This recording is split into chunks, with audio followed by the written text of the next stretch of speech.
আমার ঘরে আমার আল্লাহর আমার নবী ছাড়া কেউ নাই। আমার আল্লাহ ছাড়া আর আমার মুহাম্মদ নবী ছাড়া আমার কেউ নাই। আমি সব ঝাড়ু দিয়া দিয়া আমি সব দিনের নবীর সামনে আসছি, কারণ এই সময় যদি আমি কিছু রাখি আমি আল্লাহর কাছে ফলাফল পাবো না। আমার খানার মতো চুলায় আগুন জ্বলে না, ঘরে খাওন নাই। এত কষ্টের মধ্যেও আমি আপনার মোহাব্বত আর আমার মাওলার মোহাব্বতে সব বিলীন করে দিলাম। ও নবী, এখন আমার ঘরে আল্লাহ ছাড়া কেউ নাই। নবী বড় আশ্চর্য হয়ে গেলেন। আবু বকরের কথা শুনে ওমরের মাথাটা নত হয়ে গেল। আজকে বুঝি আমি বড় দোয়াটা পাইলাম না। আবু বকরের যেই পরিমাণ কোরবানি, ওই পরিমাণ কোরবানি তো আমি ওমর দিতে পারি নাই। ওসমানও মাথা নত করে ফেললেন। যদিও টাকা পয়সা বেশি দিয়েছি, আবু বকরের মতো কোরবানি তো দিতে পারলাম না। নবীও পেরেশান। হঠাৎ করে জিবরাইল এসে হাজির। জিবরাইল আমিন এসে আবার নবীর সালাম দিয়ে কয়, নবী, আমার আল্লাহ প্রতিদিন আপনাকে সালাম জানায়। আজ আমার আল্লাহ আপনাকে সালামের সাথে সাথে আল্লাহ পাক আজকে আবু বকরকে আলাদা করে সালাম দিয়েছেন। এবং আল্লাহ জানতে চেয়েছেন, আবু বকর আপনার মনের কি হালাত? নবী বলেন, আবু বকর কপাল আপনার ধন্য। আল্লাহ তাআলা জিবরাইল পাঠাইয়া বলেছেন আল্লাহ আপনাকে সালাম দিয়েছেন। আবু বকর কান্না করে করে পাগলের মতো, আবু বকর আপনার মনের কি হালাত আল্লাহ জানতে চেয়েছেন। আবু বকর কান্না করে বলেন, ও দয়ার নবী, আমি ছিলাম মক্কার ভিতর একটা জাহান্নামের আসামি। কে জানতো, কে চিনত আমি আবু বকরকে? আমারে তো কেউ জিগাইতো না। আজ আমি আপনার সোহবতে আসার পর আল্লাহ আমাকে এত সম্মান দান করেছেন আপনার সোহবতের কারণে, যে আল্লাহ আজ আমাকে সালাম পর্যন্ত পাঠায় দিছেন। মায়ার নবী কান্না করে বলে, রে আয়েশা, আবু বকরের এই 2 দিনের কোরবানি যদি এক পালায় দেওয়া হয়, আমার অন্য উম্মতের নেক যদি অন্য পাল্লায় রাখা হয়, আবু বকরের সমান হবে না। ও নবীরা আশিক উম্মতির দল, এত দামি আবু বকর, কিন্তু তার জীবনের ইতিহাস বড় কান্নার আওয়াজ। মায়ার নবী রাতের বেলা ঘর থেকে বের হলেন। হুজরা থেকে বের হয়া মসজিদে নববীর কিনারায় হঠাৎ শুনে কান্নার আওয়াজ, শুনতেছে কান্নার আওয়াজ। গভীর রাত, নবী হালকাভাবে নজর দিয়ে দেখে তার সাহাবী আবু বকর তাহাজ্জুদে দাঁড়ায় দাঁড়ায় কান্না করতেছে, সে আওয়াজ আসতেছে। নামাজ শেষের পর আল্লাহ নবী বললেন, আবু বকর আপনি কাঁদলেন কেন? আবু বকর বলে, নবী, হাসরের ময়দানের ভয়ে আমি কান্না করেছি। বলে, কেন কান্না? আপনার তো জান্নাতের টিকিট আল্লাহ দান করেছেন। আবু বকর বলে, নবী, যদি আল্লাহ রাগ করিয়া টিকিট ক্যান্সেল করে দেয় তখন আমার উপায় কি হবে রে নবী? আপনিই তো হাসরের ভয়ঙ্কর অবস্থার বয়ান করেছেন। কিয়ামতের ময়দান হবে নাকি বড় ভয়ঙ্কর ময়দান। সূর্যটার আলো বন্ধ হয়ে যাবে, ওদিকে সমুদ্রের পানি গরম হয়ে যাবে। আল্লাহ তাআলা রাগান্বিত আওয়াজ দিয়ে বলবেন, ওয়ামতাজুল ইয়াউমা আইয়ুহাল মুজরিমুন, ও গুনাহগারের দলেরা, নেককারদের থেকে তোমরা আজ আলাদা হয়ে যাও। নেককারদের আমলনামা ডান হাতে দিব, গুনাহগারদের আমলনামা বাম হাতে দিব। অন্যদিকে সূর্যের গরম, আবার জাহান্নামের চিৎকারের আওয়াজ। জাহান্নামের আওয়াজে জাহান্নাম চিল্লায় বলবে, আল্লাহ বেনামাজি গুনাহগারগুলো কই? সব আমার পেটে দাও। জাহান্নামের আওয়াজে হাসরের ময়দানটা থরথর করে কেঁপে উঠবে। ও নবী, আপনিই বলেছেন যে নবীদের কোনো গুনাহ নাই, নবীরা পর্যন্ত নাফসি নাফসি নাফসি বলে কান্না করবেন, উম্মতের কথা সবাই ভুলিয়া যাবেন। ও মায়ার নবী, ওই সময় কঠিন এক হালাত, কান্না করে করে মানুষের চোখের পানি শেষ হয়ে যাবে, রক্ত পড়া শুরু হয়ে যাবে। ও নবী, আপনি হাসরের ময়দানের ভয়ঙ্কর অবস্থার কথা বলেছেন। আম্মা জান আয়েশা বলেন, আমি দেখি আমার মায়ার নবী একদিন আমার হুজরায় বসে গুনগুন করে কান্না করেন। আমি বললাম, নবী কেন কাঁদেন? বলে, আয়েশা, হাসরের ময়দানের ভয়ঙ্কর আযাবের কথা মনে পড়েছে, কান্না করি। কেমন আযাব হবে আয়েশা জাননি? নবীদের কোনো গুনাহ নাই, তারা নাফসি নাফসি বলে কাঁদবেন, উম্মতের কথা ভুলিয়া বলবে, আল্লাহ আমাকে বাঁচাও, আমাকে বাঁচাও। মূসা নবী কাঁদবেন, আল্লাহ আমাকে বাঁচাও। ঈসা নবী কাঁদবেন, আল্লাহ আমাকে বাঁচাও। আপন আপন বলতে কেউ ওই সময় আপন হয়ে যাবে না। আল্লাহর নবীর এই কান্না দেখে আম্মা জান আয়েশা বলেন, আমি আমার নবীকে প্রশ্ন করলাম, নবী, সমস্ত নবীরা নাফসি নাফসি বলে যদি কান্না করে, আপনি তো দোজাহানের সর্দার, আপনি তখন কি করবেন? নবী বলেন, আয়েশা, আমি তখন সহ্য করতে না পারিয়া আমি সাথে সাথে আমি মাওলার দরবারে মাকামে মাহমুদে সিজদায় পড়ে কাঁদবো। একবারও বলবো না আমাকে বাঁচাও, আমি শুধু বলবো, আল্লাহ আমার উম্মতেরই বাঁচাও, আমার গুনাহগার উম্মতগুলো বাঁচাও। একটা উম্মত যেন জাহান্নামে না যায়, জাহান্নামে গেলে আমি জান্নাতের ময়দানে যাব না। আম্মা জান আয়েশা বলেন, নবী তখন কি হবে? আম্মা জানের জবাবে নবী বলেন, আয়েশা, আমার কান্না দেখে আল্লাহ দয়া করে বলবে, নবী আপনি কাঁদবেন না, মাথা উঁচু করেন, আর আপনার উম্মতগুলো ধরে ধরে জান্নাতের ময়দানের দিকে নিয়ে যান। আল্লাহর অর্ডার পাইয়া আমি তখন আমার উম্মতগুলো বাছাই করে করে জান্নাতের দরজায় নিব। আম্মা জান আয়েশা প্রশ্ন করলেন, নবী কোটি কোটি মানুষের ভেতরে আপনার উম্মতগুলো কেমনে চিনবেন? আমার মায়ার নবী বলেন, ও আয়েশা, আমার উম্মতেরা যারা 5 বেলা রোজু বানাইয়া সিজদা করেছে, নামাজ পড়েছে, কিয়ামতের কঠিন সময়ে তাদের অজুর অঙ্গগুলো নূরের আলোতে ঝলমল করতে থাকবে। আমি নবী দেখে দেখে তাদেরকে জান্নাতের ময়দানে নিয়ে যাব। আমি আল্লাহর নবী তাদেরকে না নিয়ে জান্নাতে যাব না। ও পর্দার আড়ালের আম্মা জানেরা, আপনারা তো নবীদের মা, সাহাবায়ে কেরামের মা, আউলিয়ায়ে কেরামের মা, হাফেজে কোরআনের মা। আপনারা খাদিজা রাদিয়াল্লাহু আনহার মতো নারী, আয়েশা রাদিয়াল্লাহু আনহার মতো নারী, ফাতেমা রাদিয়াল্লাহু আনহার মতো নারী কয়দিন আর দুনিয়াতে বাঁচবেন? ও যুবক, ওই মা বাবার দোয়া নিয়ে সামনে আগাও, নবীজির সুন্নতের মালা গলায় লাগাও। মরিয়া গেলে যাবা, নামাজ ছাড়বা না, বেপরদায় চলবা না। একটা সেকেন্ডের জাহান্নামের আযাব সহ্য করার শক্তি কারো নাই। আজ এত বিশাল জান্নাতি বাগান, কত আশেক জাকেরারা বসে আছে, কত আল্লাহর বান্দার চোখে পানি, অথচ আমার তোমার চোখে কেন পানি নাই? গুনার কারণে আল্লাহ বুঝি বেজার। এখনো সময় আছে, তওবা করে নাও, মা বাবার দোয়া নিয়ে আগাও। মা বাবার চোখের পানি আর দোয়ার কারণে আজ এই চেয়ারে বসলাম। এমন কোনো সন্তান নাই যে মা বাবার চোখের পানি ছাড়া মানুষ হয়ে গেল। ওই মা বাবার কত কান্না, কত চোখের পানি,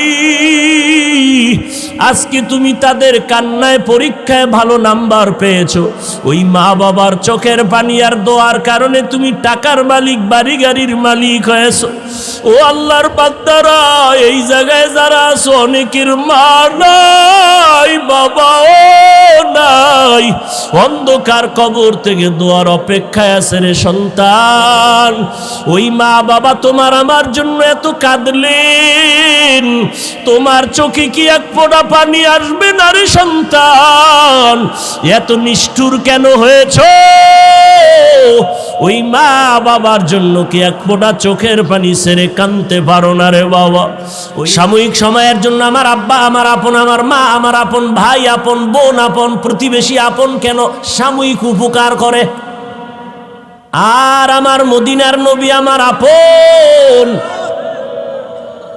কেন? আমি আল্লাহকে চিনি নাই, আল্লাহর পরিচয় পেলাম মদিনার নবীর মাধ্যমে। আমার নবী আমার আল্লাহর পরিচয় দিলেন, কোরআন তেলাওয়াত করে শুনাইলেন, কোরআনের ব্যাখ্যা শিখাইলেন। এখন আমরা নবীরেও চিনতে পারি নাই। নবী তো 63 বছর পরে চলে গেছেন। আল্লাহরেও পেলাম না, নবীরেও পেলাম না। ওই আল্লাহর পরিচয়, নবীর পরিচয় আজকে পর্যন্ত আমরা পাইছি একমাত্র ওলামায়ে আহলে হকদের মাধ্যমে। অতএব ওলামায়ে কেরাম আমাদের আপন, আর আমাদের আসল আপন কেউ নাই। আল্লাহ আমার কেমন আসল কেমন আপন? আল্লাহ আমাদেরকে যা দিয়েছেন দুনিয়াতে কেউ আমাদের দেয় নাই, বরং আল্লাহর দেওয়া জিনিসটারে টাইনা জুলুম করে নিয়ে গেছে। আল্লাহ টাকা পয়সা দিছেন, একজনে চুরি করে নিয়ে গেল। আল্লাহ বাড়ির মালিক বানাইছেন, আর একজনে আগুন লাগায় দিল। আল্লাহ যা আপনাকে আমাকে দিছেন এইরকম কেউ কিয়ামত পর্যন্ত দিতে পারবে? আল্লাহ আমারে দয়া করে নাপাক পানির থেকে মানুষ বানাইছেন। আল্লাহ আমাকে সম্মানের চেয়ারে বসাইছেন। আল্লাহ আমাকে মুসলমান বানাইছেন। আল্লাহ আমাকে আখিরি নবীর উম্মত হওয়ার তৌফিক দিছেন। জমিনে চলার জন্য আমাকে পাও দিলেন, দেখার জন্য চোখ দিলেন, কাজের জন্য আল্লাহ হাত দিলেন। আল্লাহর দেওয়া হাতটা কত শক্তিশালী, একটু ভেঙ্গে গেলে নতুন করে আবার জোড়া লাগাইলে আগের শক্তি আর। কাদেরে কুদরতু দারি বরকামাল আনতা রব্বি আনতা হাসবি জুল জালাল। আল্লাহ বলেন, বান্দা আমারই ইবাদত করবা, আর কারো না। ইবাদত কি? বলে আল্লাহর হুকুম বাস্তবায়ন করার নাম ইবাদত। আল্লাহর হুকুম জীবনে বাস্তবায়ন করার নাম ইবাদতটা কেন করবেন? প্রত্যেকটা কাজ করার একটা লক্ষ্য থাকে, উদ্দেশ্য থাকে। ইবাদত করার উদ্দেশ্য আল্লাহর সাথে মোলাকাত, আর ইবাদত করার লক্ষ্য জাহান্নাম থেকে মুক্তি, বিনা হিসাবে পাবো জান্নাত। এটা আমার টার্গেট, লক্ষ্য। উদ্দেশ্য কি? আল্লাহর সাথে মোলাকাত। সেই ইবাদতটা করব, সীমানা কত দূর? কয় শুধু মসজিদ কি, শুধু মাদ্রাসা? বান্দা তোমার এই হায়াতের বডিটা যত দূর যাবে তত দূর ইবাদত চলবে। তোমার এই হায়াতের বডি যদি বাথরুমের মধ্যে ঢুকাও সেখানেও ইবাদত। তাহলে ইবাদত কি? আল্লাহর হুকুম বাস্তবায়ন করা। ইবাদত করবেন কেন? আল্লাহর মোলাকাতের জন্য, জান্নাত পাওয়ার আশায়। ইবাদতের সীমানা কতটুকু? আমার হায়াতের সীমানা যতটুকু। ইবাদতটা কোন সিস্টেমে করবেন? একমাত্র শুধুমাত্র আমার মদিনার নবীর তরিকায়। আর কারো তরিকায় ইবাদত করা যাবে? নবীর আদর্শ তরিকা মেনে যদি আপনি ব্যবসা করেন ইবাদত, চাকরি করবেন ইবাদত। নবীর তরিকা বাদ দিয়া নামাজ পড়বেন গুনাহ, নবীর তরিকা বাদ দিয়া রোজা রাখবেন গুনাহ। কারণ দুনিয়াতে অনেক আদর্শ আছে, তরিকা আছে, সবগুলো নাপাক, একমাত্র মদিনার নবীরটাই হলো পাক। দুনিয়ার মানুষের আদর্শ নাপাক কেন? বলে মানুষটাই নাপাক, তার দেমাগ নাপাক, তার চোখ নাপাক, তার অন্তর নাপাক, তার হাত নাপাক। আবার যদি খায় হারাম, তা তো তার গোশতও নাপাক, রক্তও না পাক। আর আমার নবীরটা কেমন পাক? আমার নবীর আদর্শ এমন পাক যে নবীর 63 বছর জীবনে বলেও কোনোদিন একটা মিথ্যা কথা বলেন নাই। আমার নবী কেমন পাক, জীবনে কোনোদিন চোখ গরম করে কারো দিকে তাকান নাই। কেমন নবী, এটা কিভাবে সম্ভব? কেমন মায়ার নবী যে জীবনে কাউকে গালি দেন নাই, কেউ যদি গালি দিত নবী জবাবও দেন নাই। নবী কখনো গালি তো দেনই না, কেউ গালি দিলে জবাবও দেন না। মাত্র অল্প টাইমে মক্কার মধ্যে এত আল্লাহর নবীর কিছু খাদেম দিনের জন্য তৈরি হয়ে গেল অল্প সময়, শুধু নবীর আদর্শের কারণে, নবীর ব্যবহার আখলাক। নবী বসে আছেন মসজিদে নববীতে, সাহাবায়ে কেরাম তো নবীরে ছাড়ে না। কোন কথাটা সুইটা যায়? নবীর একটা কথা মুক্তার থেকে দামি। আর নবীরে দেখলেই কলিজা ঠান্ডা হয়, নবীর চেহারা মোবারক দেখলেই পেটের ক্ষুধা নিবারণ হয়ে যায়। নবীজি যেখানে কদম দেয় সেখানে দীর্ঘদিন শুধু মেশকের ঘেরান, মেশকের ঘেরান, মেশকের ঘেরান। আম্মা জান আয়েশা রাদিয়াল্লাহু আনহা বলেন, নবীজির শরীর মোবারকের ঘাম আমি বোতলের মধ্যে ভরে রাখতাম, বড় বড় অনুষ্ঠানে আতর হিসাবে ব্যবহার করতাম। ওগো নবীর উম্মতেরা, হয়ে আজি দিশাহারা,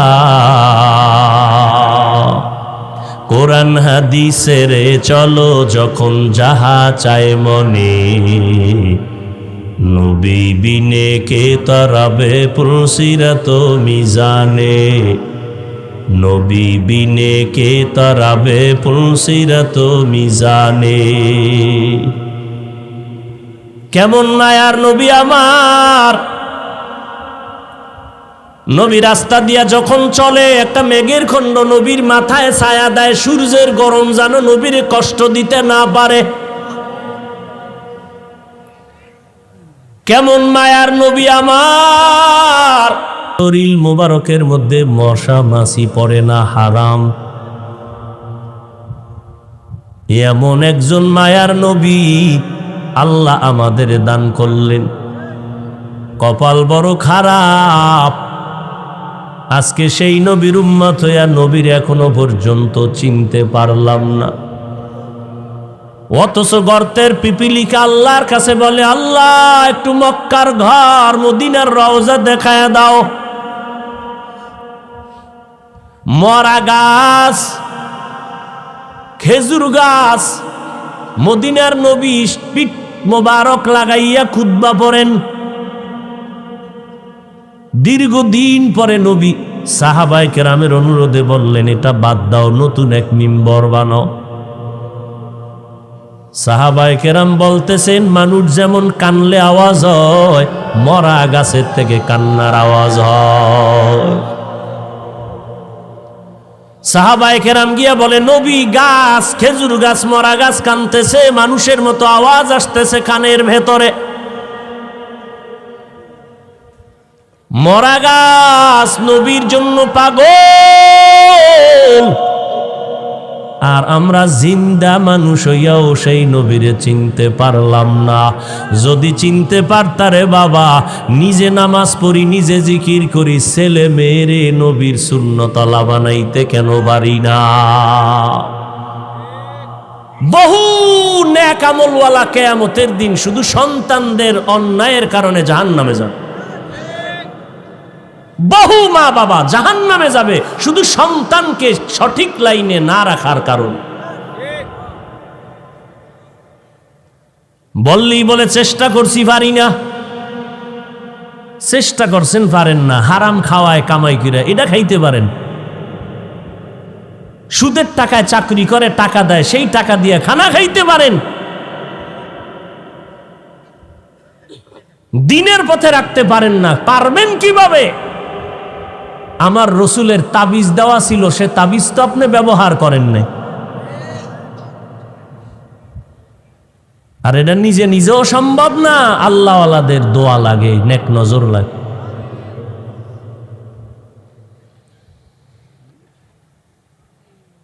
আল্লাহর নবী আয়েশা বলে, গাছ কেন কাঁদো? নবীর মুজিজা, গাছ কথা বলতেছে, নবী আপনার বিরহের বেদনায় কান্না করি। কি চাও রে গাছ? গাছ বলে, নবী আমি চাই মানুষের মতো আমার জানাজা পড়াইবেন, এরপরে আমাকে এখানে দাফন করবেন, কিয়ামতের দিন আমি আপনার সাথে জান্নাতে যাব। উস্তুনে হান্নানা আজহাজ রে রসুল, নালামি জাদ হামচু আর বাবে উকুল। মদিনার নবীর আদর্শ এত পবিত্র, আমার নবী অল্প টাইমে মানুষ শুধু তাকাইয়া থাকলেই পাগল পারা হয়ে যাইত নবীর জন্য। আল্লাহ তাআলা নবীকে এমন মর্যাদা দান করেছেন, জঙ্গলের প্রাণীরা নবীর আওয়াজ পাইতো বহু দূর থেকে, পেয়ে বারবার সালাম জানাইতো। নবীর জন্য গর্তের পিপিলিকা পাগল, নবীর জন্য নদীর মাছ পাগল, জঙ্গলের প্রাণীরা পাগল। মায়ার নবীর জন্য গর্তের ভেতরে বড় এক সাপ অপেক্ষা করতেছে, নবী এখানে আসবে, আমি একটু চেহারা মোবারক দেখব। কেমন মায়ার নবী আমার!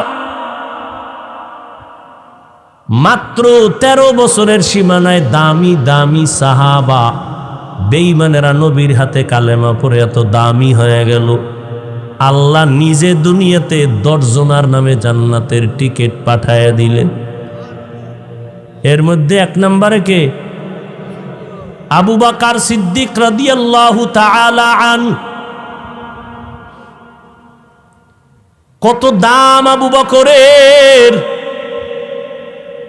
আম্মা জান আয়েশা একদিন নবীরে কয়, নবী আপনার সাথে ওমর, ওসমান, আলী, আবু বকর আমার আব্বাজান সাথে সাথে থাকে, পরামর্শ করেন, আপনার উম্মতের মধ্যে না আমলের লাইনে কে বেশি আগ্রহ? আম্মা জান আয়েশা বলছেন, এক নিয়তে নবী বুঝা ফেলাইছেন। নবী কয়, ও আয়েশা, আকাশে যেই পরিমাণ তারকা দেখো, এর থেকে ওমরের আমল আরো বেশি। আম্মা জান আয়েশা ভাবলেন, আমার আব্বার কথাটা কইল না। মহিলা মানুষ, বয়স তো বেশি না, 6 বছরে রসুলের সাথে বিয়ার বন্ধন হলো, 9 বছরে নবীর ঘরে আসলেন। আম্মা জানের 18 বছর বয়স, তখন নবী দুনিয়ার থেকে চলে গেল। বলেন তো নবীর ঘর করলেন কয় বছর? মাত্র। আর এখন তো 18 বছরের মেয়েদের অনেক ক্ষেত্রে বিবাহই হয় না। আর আম্মা জান মাত্র 9 বছর নবীর ঘর করলেন। 9 বছরে নবীর ঘরে আসলেন। আল্লাহ তাআলা আম্মা জান আয়েশাকে এত বরকত দান করলেন নবীর সোহবতে। আম্মা জান আয়েশা বলে, দুনিয়ার মানুষ, আমি মুহাম্মদের ঘরে আসার পর 9 বছর ঘর করার পরে আল্লাহর শুকর, আমি 2000-এর উপরে হাদিসের হাফেজা হয়ে গেছি।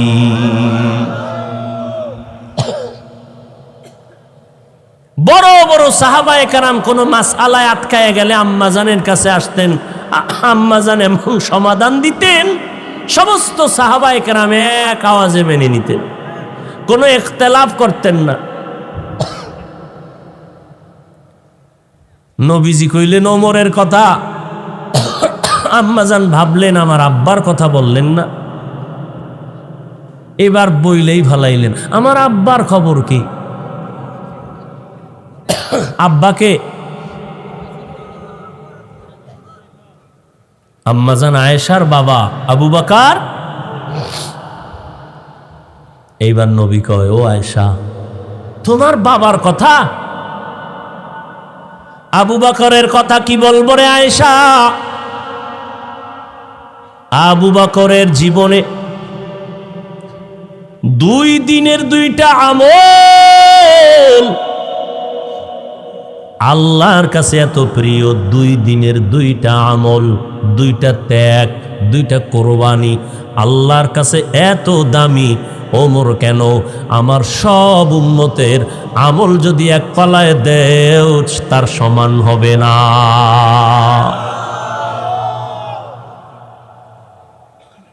আম্মাজান কয়, তাই নাকি? বলে হ্যাঁ। কোন দিনের ত্যাগ আর আমল? ভাল লাগবে না? বাবার গুণগান শুনবে ভাল লাগবে? কোন দিনের? এবার নবী নিঝুম হয়ে গেলেন, চুপ হয়ে গেলেন। সেই 2টা আমল, ওইটা তো লাফালাফি আর চিৎকার আর আনন্দের কোনো আমল না। ওই 2টা দিনের ত্যাগ, আবু বকরের কথা মনে পড়লেই তো কান্না আসবে। আবু বকরের সেই 2 দিনের ত্যাগ, কান্নার ইতিহাস। ওই 2 দিনের ত্যাগের আমল বড় কান্নার আওয়াজ। ও আয়েশা, যেদিন আমার ঘরের মধ্যে, মক্কার ঘরে আমি শুইয়াছিলাম রাতের বেলা,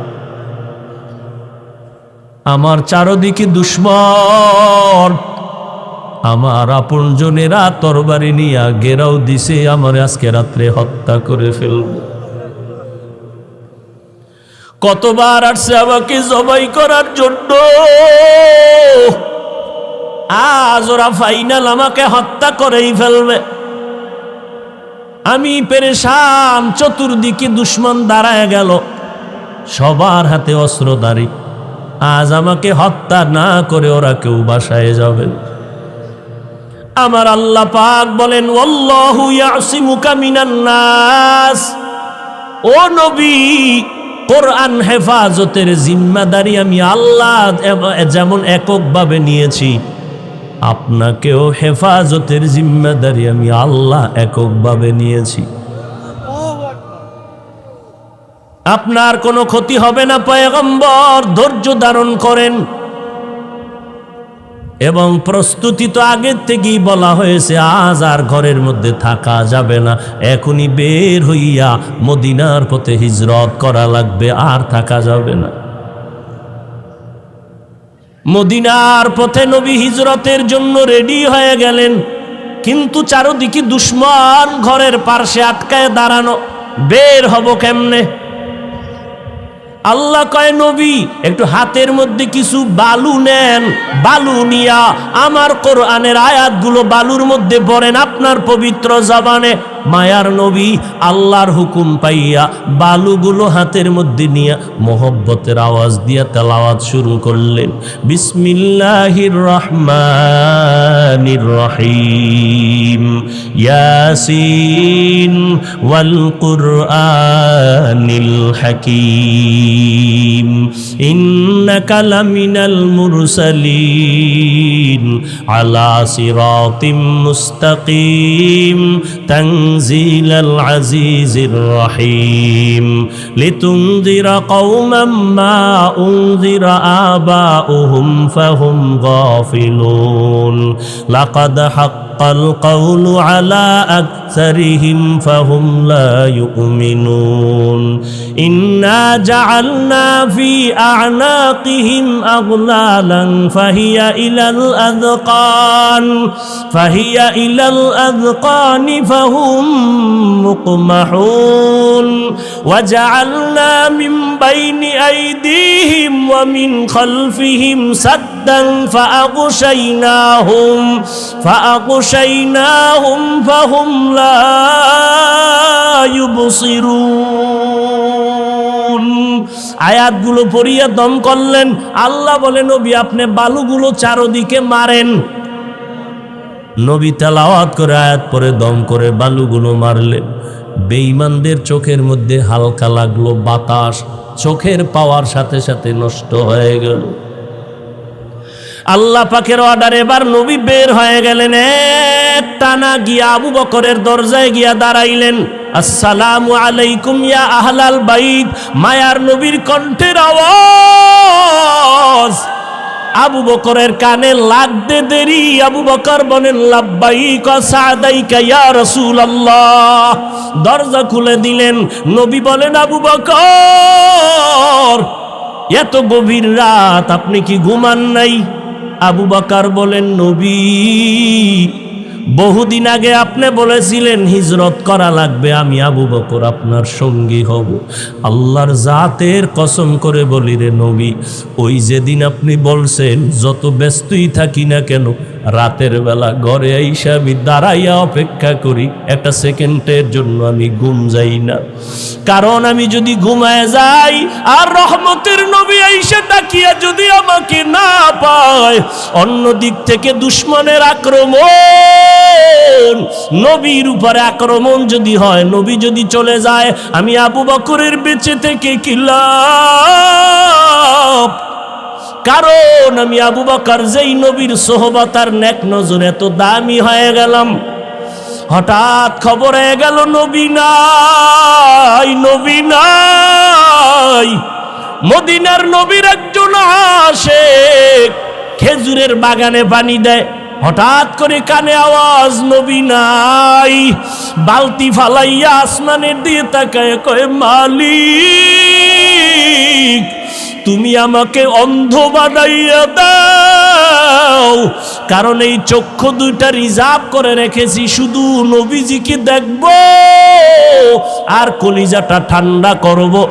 আজ আমার সেই মোহাব্বতের নবী যদি না থাকে, এই চক্ষু দিয়া অন্য কিছু দেখব না, তুমি আমারে অন্ধ বানায় দাও। কেমন মায়ার নবীর মোহাব্বত রে, নবীর আশিক উম্মতের দল। আজকে ১৫০০ বছর পরেও ওই নবীর আদর্শের কারণে কত সম্মান আল্লাহ দান করেছেন। নবীর মোহাব্বতের টুপি, নবীর আদর্শের দাড়ি, নবীর আদর্শের পোশাক, আজকে কত সম্মান। যত বড় কাট্টা বেঈমান হোক না কেন, মদিনার পোশাকটা দেখলে সম্মান করার চেষ্টা করে। মদিনার নবীর আদর্শের এত দাম, ১৫০০ বছর পরেও কত বড় বড় বিধর্মীরা নবীর সুন্নতের এই আদর্শ দেখে মুসলমান হয়ে গেল। আবু বকর বলে নবী, আল্লাহর জাতের কসম আমি একটা সেকেন্ড ঘুমাই না, দরজার কিনারায় দাঁড়ায় দাঁড়ায় অপেক্ষা করি নবী এসে কখন আমারে ডাক দিবে, আমি সাথে সাথে যেন জবাব দিয়ে দরজা খুলতে পারি। মায়ার নবী চোখের পানি ছেড়ে কাঁদলেন। আবু বকর, এটা কেমন করে সম্ভব? নবীজির এই কথা আবু বকর বলে নবী, আমার মেয়ে আসমা এও রাতে ঘুমায় না, আমি সারা রাত অপেক্ষা করি, আমার কন্যাটাও নাস্তা বানায় অপেক্ষা করে, মদিনার পথে কে দিবে খানা, আমার মেয়ে খানা নিয়ে অপেক্ষায় থাকে। আমি আবু বকরও যাব, আমার মেয়েটা অপেক্ষা করে। শুধু তাই না, এই হিজরতের পথে নবী বাহন আমি রেখেছি খুঁটির গোড়ায় বেঁধে, এই বাহনটাও কোনো রাত্র ঘুমায় না। মদিনার নবী আসবেন, পথের দিয়ে তাকায় থাকে মক্কার দিকে, নবী আসবেন তারে পেটের মধ্যে নিয়ে মদিনায় যাবে। এদিক দিয়ে দুশ্মনেরা ঘরের পেছন দিয়ে ভেতরে ঢুকলো, দেখে মুহাম্মদ নাই। এদিকে সময় খুবই কম, দ্রুত নবী আবু বকরকে নিয়ে বের হয়ে গেলেন। হাঁটতেছেন, পাথরওয়ালা পথ, সমতল না, উঁচখুচ পথ, পাথরওয়ালা রাস্তা, হাঁটতে বড় কষ্ট। হাঁটতেছেন, আবু বকর একবার ডানে যায়, নবীর একবার বামে যায়, একবার সামনে যায়, একবার পেছনে যায়। নবী বলেন আবু বকর, আপনি এমন কেন করেন? আবু বকর বলে নবী, দুশ্মনের ভয় আমি ভয় পাই, ডান দিক থেকে না জানি আক্রমণ আসে ডানে যাই, বাম দিক থেকে না জানি আক্রমণ আসে আমি বামে যাই, পেছন দিকে যাই, আবার পেছন থেকে যেন আক্রমণ করতে না পারে। কারণ কোন দুশমন যদি আক্রমণের গুলি মারে আমি আবু বকরের গায়ে লাগবে, আমার মায়ার নবীর শরীরে যেন না লাগে। কারণ আমার মায়ার নবীর শরীর এত বরকতের শরীর, যেই নবীর শরীর মোবারকে মশা পড়ে না, মাছিও পড়ে না, হারাম। আবু বকর নবী হাঁটতেছেন দোনোজনে মদিনার পথে। যাওয়ার বেলায় শেষ সময় বাইতুল্লাহর কিনারায় গিয়ে নবী একটু বিদায় দেয় কান্না করে, এরে বাইতুল্লাহ, আমি তোর জন্য বড় পাগল, বড় আশে। ওরে বাইতুল্লাহ, তোর দরজায় যখন আমার সিনাটা লাগাই কলিজাটা ঠান্ডা হয়ে যায়। ও বাইতুল্লাহ, দুশমনের ভয়ে পারি না একটু মোহাব্বত করে সেজদা দিয়া নামাজ পড়বো। আমার আল্লাহর ঘর, আমার আল্লাহর ঘরের দিকে ফিরিয়া নামাজ পড়তে পারি না রে বাইতুল্লাহ, আমার দুশমন। কলিজাটা ভেঙ্গে যায় রে বাইতুল্লাহ, তোর গায়ে যখন আমি লাব্বাইকের আওয়াজ দিয়ে হাতটা লাগাই কলিজা ঠান্ডা হয়ে যায়। ও বাইতুল্লাহ, তোরে রেখে যাইতে মনে চায় না। মদিনার পথে আমার জন্মভূমি, এখান থেকে যেতে মনে চায় না, কিন্তু আমার মালিকের অর্ডার। ও বাইতুল্লাহ, আজ আমি চোখের পানি ছেড়ে কান্না করে যাইতেছি। একদিন আমি হাসি মুখে বিজয়ের মালা নিয়ে বাইতুল্লাহ তোমার কিনারায় এসে হাজির হব। মায়ার নবী কান্না করে করে মদিনার পথে রওয়ানা। ওই হেরা গুহা, ওরে গারে সূর, জাবালে নূর, আল্লাহর নবী আবু বকর সহ দোনোজন হাঁটতেছেন, অন্ধকার, কোনো আলো নাই। এদিক দিয়ে দুশমন ঘরের মধ্যে না পায়ে রেডি হয়ে গেল। মদিনার পথে লোক পাঠাও, দেখো ওখানে ধরা যায় কিনা।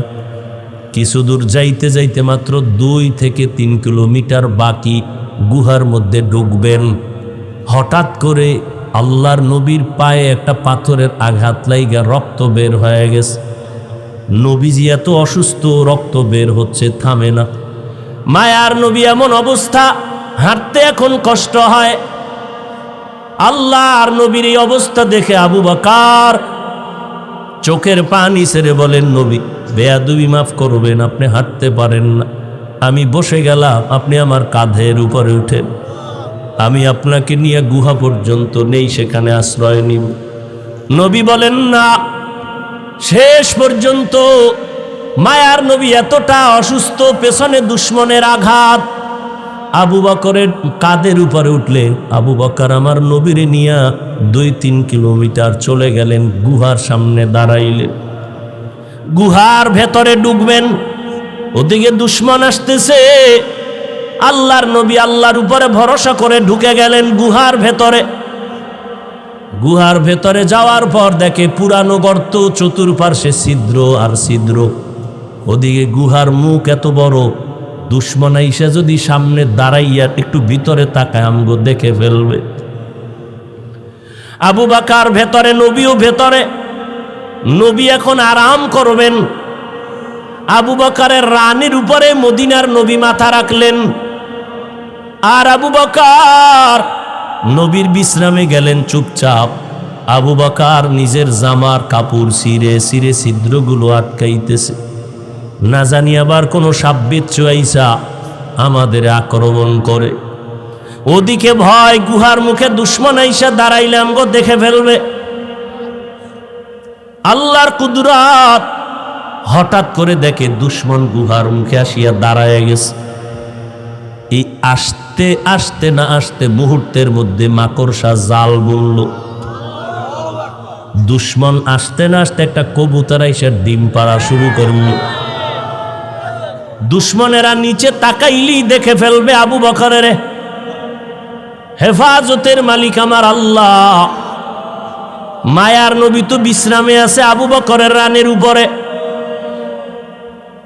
ওরা গুহার মুখে আইসা তাকাইয়া ভিতরে তাকায় না, ডানে বামে তাকায়, হালকাভাবে নজর দিয়ে দেখে মাকড়সার জাল, কবুতর, এখানে তো কেউ নাই। এরা ওখান থেকে চলে গেল। আবু বকর চুপ করে বসে আছেন, গর্তগুলো জামার কাপড় দিয়ে আটকাইতেছে। ছিঁড়ে ছিঁড়ে ছিঁড়ে ছেড়ে আটকায় দেখে একটা ছিদ্র বন্ধ করার মতো কাপড় নাই।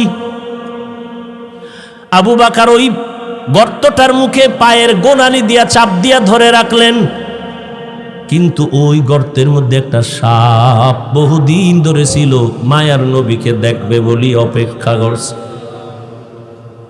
আবু বকর যখন পা সরায় না, ঠোঁট দিয়ে কয়েকটা হালকাভাবে আক্রমণ করলো।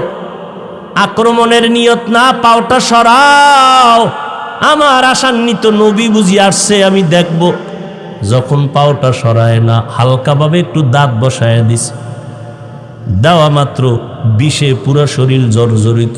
আবু বকরের বিষ, চোখের পানি পড়া শুরু হয়ে গেল, কিন্তু পা নাড়ায় না। রহমতের নবী রানের উপরে মাথা মোবারক রেখে আছে, পা নাড়ায় না, বেয়াদবি হবে, নবীর ঘুম নষ্ট হবে। মায়ার নবী বিশ্রামে আছেন, হঠাৎ করে অজান্তে আবু বকরের কান্নার চোখের একটা ফোঁটা পানি নবীর উপরে পড়ে গেল। মায়ার নবী তাকায় দেখে আবু বকরের চোখে পানি। নবী বলেন, আবু বকর কি খবর? বলে, নবী এই হালাত। নবী জিহ্বার থেকে মোবারক থেকে লালা মোবারক নিয়ে একটু লাগায় দিলেন, সাথে সাথে বিষ পানি হয়ে গেল। এরে নবীর উম্মতের দল, ওই সাপ গর্ত থেকে মুখ বের করলো, নবীজির নজর পড়ে গেল। মায়ার নবী এমন রহমতের নবী আমার, সমস্ত প্রাণীরা আমার নবীকে চিনে, আমার নবীরে দেখার জন্য পাগল, কিন্তু আমরা সেই নবীর শ্রেষ্ঠ উম্মত হইয়া নবীরে এখনো পর্যন্ত দেখতে পারলাম না। কি দরুদ শরীফ পড়ি যে নবীর সাথে দেখা হয় না। ওরে সেজদার মতো সেজদা দিলে তো মাওলার সাথে দিদার হবে, দরুদের মতো দরুদ পড়লে তো মদিনার নবীর সাথে ঘুমের ঘরে মোলাকাত হয়ে যাবে। ও আল্লাহর বান্দারা, এই জীবনের আমলের ফলাফল কি? নবীরে কি ঘুমের ঘরে দেখেছো? আল্লাহর সাথে কি পরিমাণ মোহাব্বত তৈরি হয়ে গেল। ওই নবীর ধুলা বালু, মদিনার ধুলা লাগানোর জন্য আশেকেরা পাগল পারা হয়ে দৌড়ায়, অথচ নবীর সুন্নতের আশেক এখনো পর্যন্ত হতে পারলাম না। কই সুন্নতের দস্তরখান, কই বাথরুমে গেলে টুপি, কই জুতা, কই ডিলাকুলুক, কই টিস্যু পেপার ব্যবহার, খানার মধ্যে কই নবীর সুন্নতের খবর নাই। এরপরে নিজে তো এক চিন্তা, আবার আমার সন্তান, ছেলে মেয়ে, আমার পরিবার। আল্লাহর নবী চোখের পানি ছেড়ে গর্তের বিবরণ দেয়। আম্মাজান আয়েশা কাঁদতেছেন। আম্মাজানকে বললেন, ও আয়েশা, তোমার বাবা আমাকে কাঁধে নিয়া 3 কিলোমিটারের মতো রাস্তা পারাইয়া ওই গর্তের মধ্যে নিয়া তার রানে আমি মাথা দিয়া বিশ্রাম নিছিলাম। বিষের ব্যথায় কানছে, তবে একটু পা নাড়ায় নাই।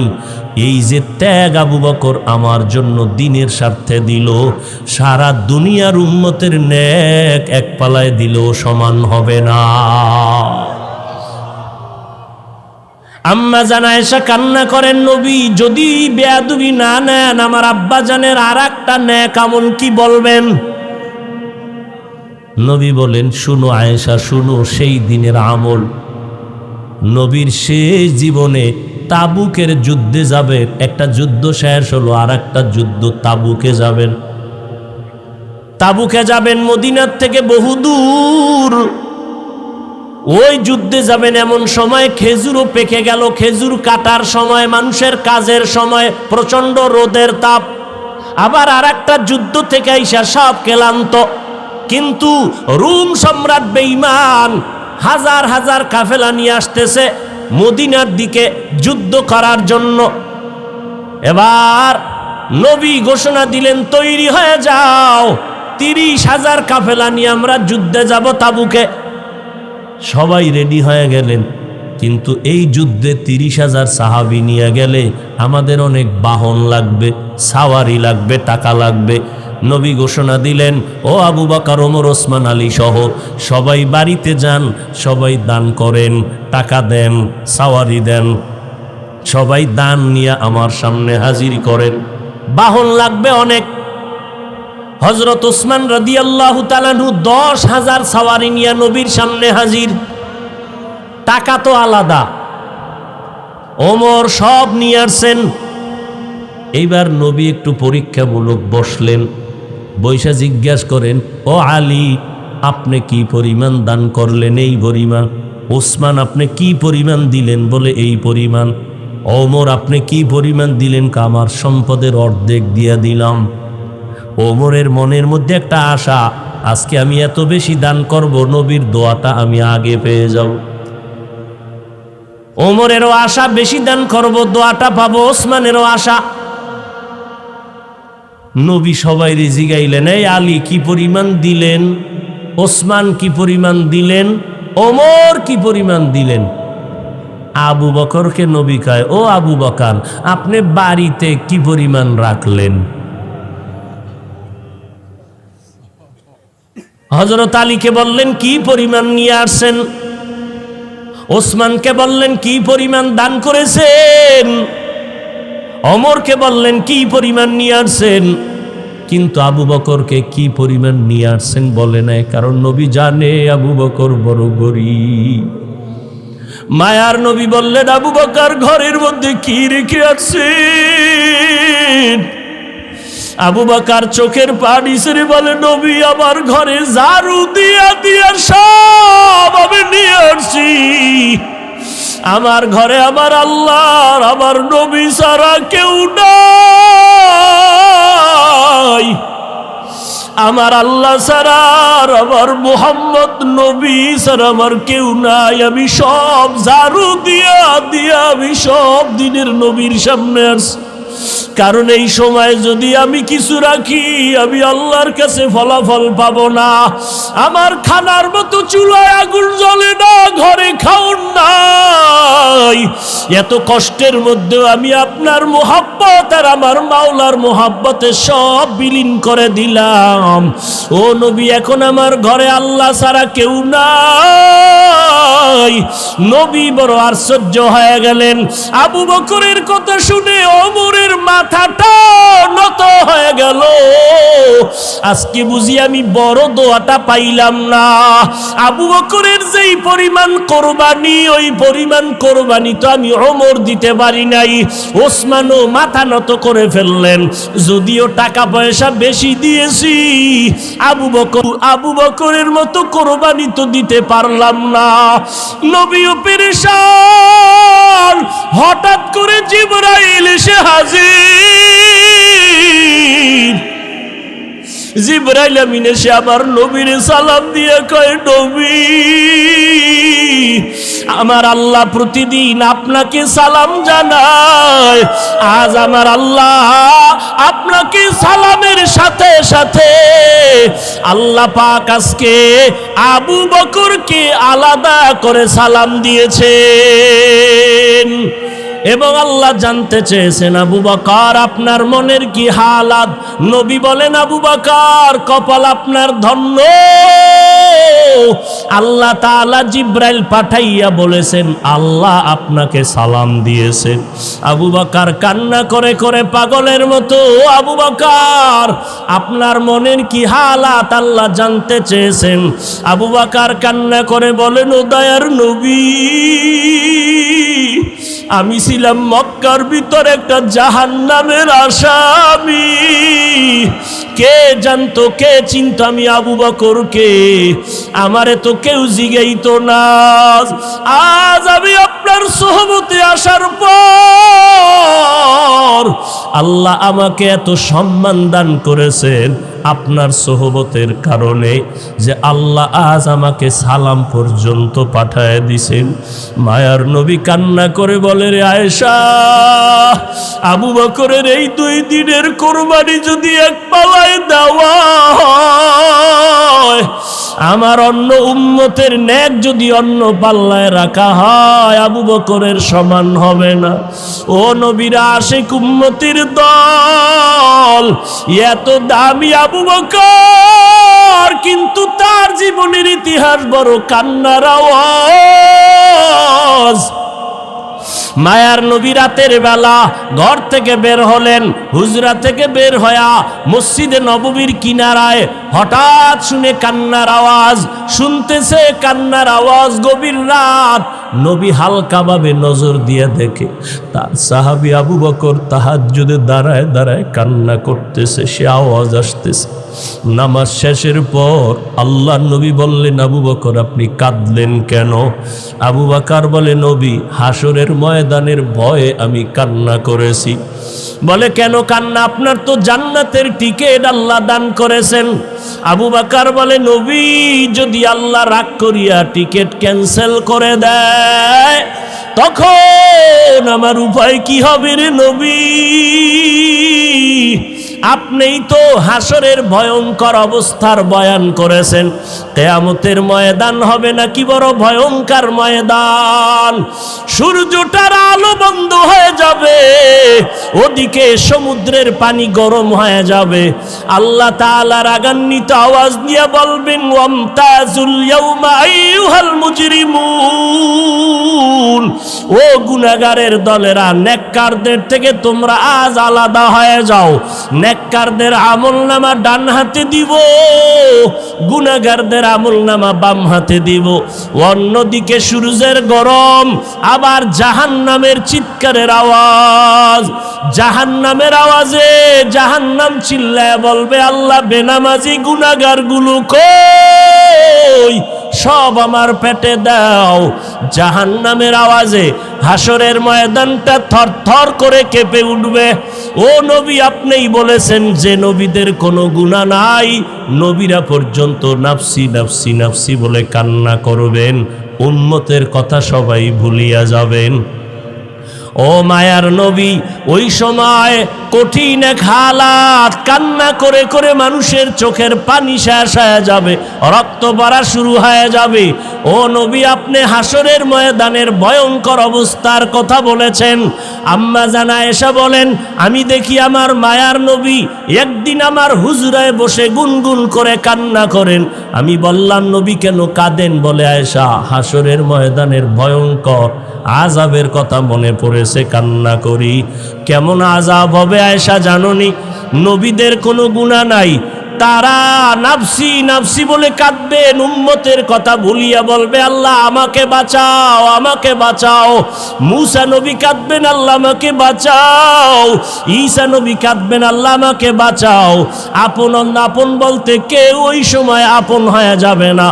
আল্লাহর নবীর এই কান্না দেখে আম্মা জান আয়েশা বলেন, আমি আমার নবীকে প্রশ্ন করলাম, নবী সমস্ত নবীরা নাফসি নাফসি বলে যদি কান্না করে, আপনি তো দোজাহানের সরদার, আপনি তখন কি করবেন? নবী বলেন, আয়েশা আমি তখন সহ্য করতে না পারিয়া আমি সাথে সাথে আমি মাওলার দরবারে মাকামে মাহমুদে সিজদায় পড়ে কাঁদবো।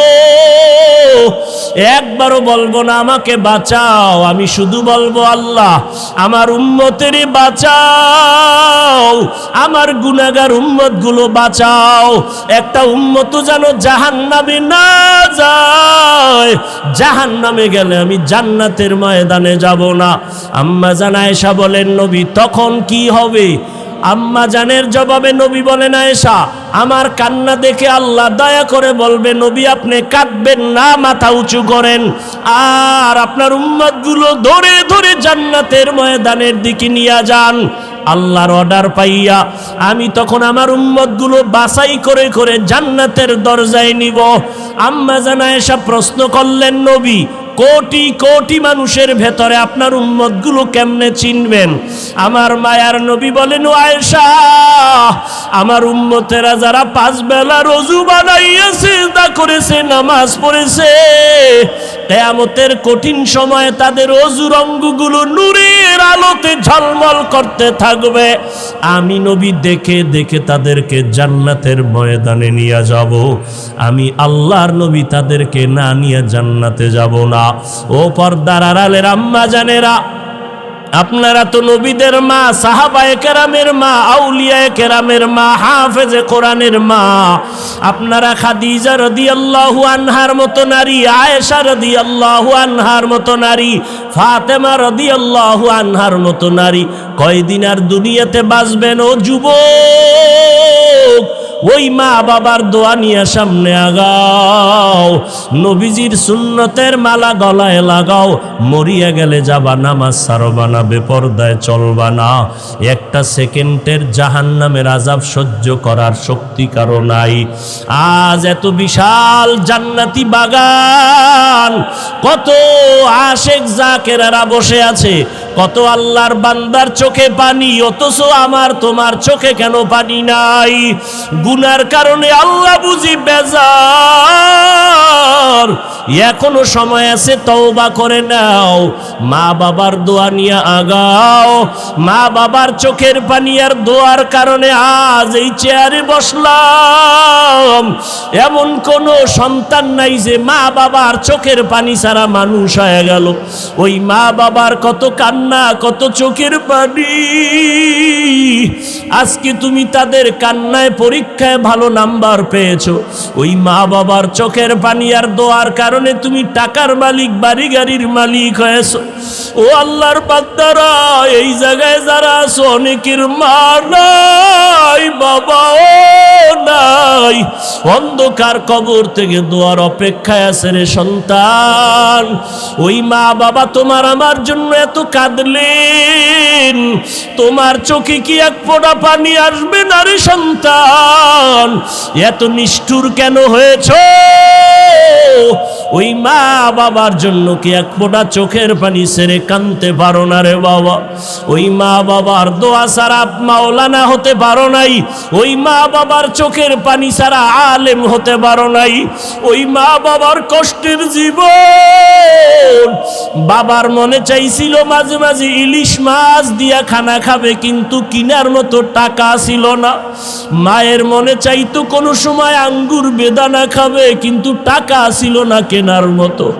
আজকে তোমার ফ্রিজে মাছের অভাব নাই, ফলের অভাব নাই, কিন্তু তোমার ফ্রিজে মাছ আর ফল থাকলে কি হবে?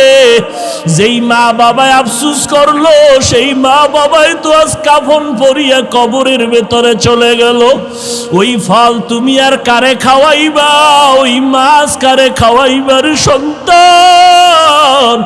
ওই মা বাবারে তো মাছ যদি না পারো, ফল খাওয়াইতে পারো নাই। আল্লাহর কাছে দুই ফোঁটা চোখের পানি ছেড়ে দোয়া করো আর বলো, দয়ার মালিক, যেই বাবার ক্লান্ত পরিশ্রম, কত খানা না খাইয়া, ঘুম না গিয়া, কষ্ট করে করে জীবন কাটায় দিলে। বাবা কোনোদিন নিজের কাপড় কেনার জন্য কষ্ট করে নাই, বাবা কোনোদিন নিজের পেটে খানা দেওয়ার জন্য কাজকর্ম করে কষ্ট করে নাই। বাবা দিন নাই রাত নাই এত কষ্ট করেছেন শুধু সন্তানকে হাসি মুখ দেখবে, সন্তানের বড় বানাবে। বাবা রিক্সা চালাইয়া চালাইয়া টাকা দেয়, ভ্যান চালাইয়া টাকা দেয়, চায় সন্তানটারে মানুষ বানাবে। অনেক বাবা বেতন দিতে পারে না, অনেক বাবা জামা কাপড় দিতে পারে না, মানুষের বাড়ি কাজ করে আর দিল খুশি আমার সন্তান কোরআন তেলাওয়াত করে, আমার সন্তান কেওড়া বুনিয়া মাদ্রাসায় পড়ে, আমার কষ্ট কোনো দুঃখ নাই, গাধার মতো কষ্ট করি তারপরও দুঃখ নাই। আমার সন্তান যদি হাফেজ হয়, আলেম হয়, কিয়ামতের দিন যদি জিজ্ঞেস করে কি নিয়ে হাজির হয়েছো, আমি যদি কোনো আমল পেশ করতে না পারি, আমার জীবনের কষ্টের দেওয়া টাকা দিয়ে যে সন্তানটারে আলেম বানাইলাম, ওই সন্তান আমাকে না নিয়ে জান্নাতের ময়দানে যাবে না। ও আল্লাহর আশেকেরা, সন্তানটাকে পারলানি কোরআন পড়াইতে, সন্তানটারে পারলানি আলেম বানাইতে, হাফেজ বানাইতে। সন্তান স্কুলে পড়াও আলহামদুলিল্লাহ বাধা নাই, কলেজে পড়াও বাধা নাই, তবে সন্তানটাকে আদর্শওয়ালা বানাইও। সন্তানের ব্যবহারে যেন আলেমরা কষ্ট না পায়, সন্তানের ব্যবহারে যেন মুরব্বীরা কষ্ট না পায়, সন্তানের ব্যবহারে যেন সমবয়সী কেউ কষ্ট না পায়। ওই সন্তানকে আদর্শওয়ালা বানাইয়া কোরআন পড়ায় যাও। ডাক্তার হলেও কোরআন পড়ে পড়ে দোয়া করবে, আর ওই সন্তানের আচরণ দেখিয়া এলাকার মানুষ মা বাবার জন্য প্রাণ খুলে দোয়া করবে। ও আল্লাহর বান্দারা, এখনো যারা পারেন নাই তওবা করেন। আল্লাহ যতদিন হায়াত রাখেন দিনের উপরে নিজেও চলবো, সন্তানকে চালাবো। একজন আদর্শ সন্তানের বাবা মা হইয়া কবরে যাব। আজকে থেকে আর কোনো দিন গুনাহের পথে যাব না। আজকে থেকে সন্তানকেও গুনার পথে চালাবো না, নবীর তরিকার বাইরে চলবো না।